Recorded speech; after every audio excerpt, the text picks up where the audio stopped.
नमस्कार, times of Swaraj में आप सबों का स्वागत है और मैं हूं संतोष सिंह। और आज हम टाइम्स ऑफ स्वराज में बात कर रहे हैं शिक्षा मंत्री के जाने का मतलब क्या है। क्या यह माना जाए कि के पाठक के दबाव में मुख्यमंत्री ने शिक्षा मंत्री को हटा दिया, क्योंकि वो शिक्षा मंत्री के पाठक के रिजाइन देने को लेकर एक अलग तरीके का बयान दिया था। कुछ लोग ऐसी भी चर्चा करते हैं। या फिर शिक्षा मंत्री के जाने के सहारे नीतीश ने संकेत दे दिया है कि आने वाले समय में शिक्षा विभाग में और भी बड़े उलटफेर हो सकते हैं। कई संकेत हैं, लेकिन उन तमाम संकेतों के बीच जिन चीजों को समझने की जरूरत है। देखिए, पॉलिटिशियन कोई भी फैसला जल्दबाजी में नहीं लेता, और वही पॉलिटिशियन सफल पॉलिटिशियन होता है जो उपयुक्त समय का इंतजार करता है। और इस मामले में मेरा मानना है कि नीतीश कुमार वाकई में चाणक्य है। चंद्रशेखर और आलोक मेहता का हटना 2 महीना पहले से तय था, क्योंकि दोनों को लेकर लालू परिवार भी और नीतीश कुमार भी सहज नहीं थे। दोनों पर कई तरह के आरोप भी थे, कई तरह की चीजों को लेकर विवाद भी चल रहा था। और इस विवाद की वजह से ये चल रहा था कि क्योंकि 2 महीने से था कि शिक्षा मंत्री आलोक मेहता बनेंगे और इनको कोई पर्यटन या गन्ना मंत्रालय दे दिया जाएगा। ये चीजें चल रही थी, समय का इंतजार हो रहा था, उपयुक्त समय हो। कल वो उपयुक्त समय आ गया। कल उपयुक्त समय कैसे है, क्यों है, जरा इसको भी समझ लीजिए। यही समझ लीजिए। देखिए, पॉलिटिकल साइंस वाकई में साइंस, और इस साइंस की अगर समझदारी आपको हो गई तो समझ जाइए कि आप जीवन जीत लिए। परिवार से लेके, समाज से लेके देश तक में यही साइंस इन दिनों काम कर रहा है। जो हमारे आपके समझ में जब तक आए तब तक तो लगता है कि सब कुछ लूट चुका है। इसलिए समझने की कोशिश कीजिए। ये साइंस ऐसा नहीं है कि बहुत ही अनबुझ साइंस है। साइंस को समझते समझते बहुत सारी चीजों को आप समझने लगेंगे। देखिए, चंद्रशेखर का जाना सिर्फ के पाठक के लिए ही संकेत नहीं है।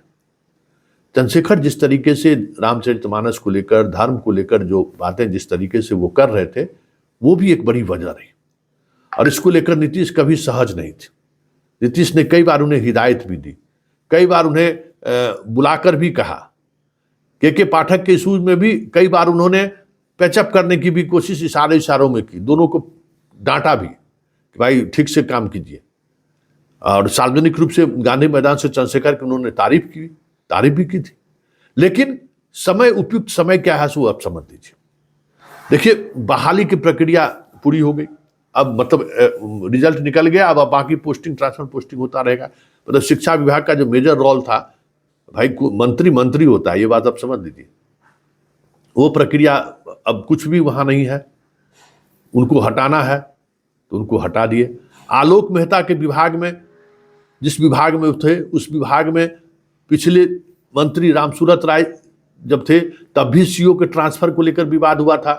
जो नीतीश कुमार का जो गाइडलाइन है, उस गाइडलाइन से इतर जाकर उन्होंने ट्रांसफर पोस्टिंग कर दी थी। उनका ट्रांसफर पोस्टिंग रद्द कर दिया गया।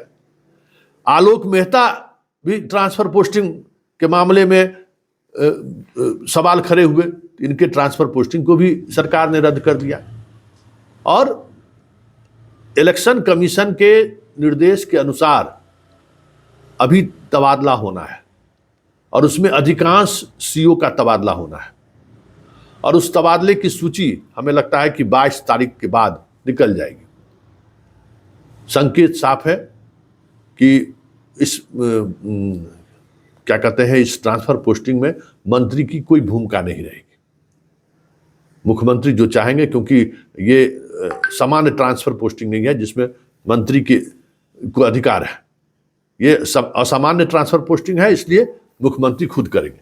तो वो भी संकेत उन्होंने दे दिया। लेकिन इन संकेतों के बीच जो शिक्षा विभाग से अगर जुड़ी बात को कहे तो इतना तय समझिए, जहां तक मेरी समझ है, कि आलोक मेहता बहुत ही सॉफ्ट स्पोकन आदमी है। आलोक मेहता कभी भी एग्रेसिव नहीं होते हैं। आलोक मेहता आरजेडी में रहते हुए भी उनकी एक अलग छवि रही है।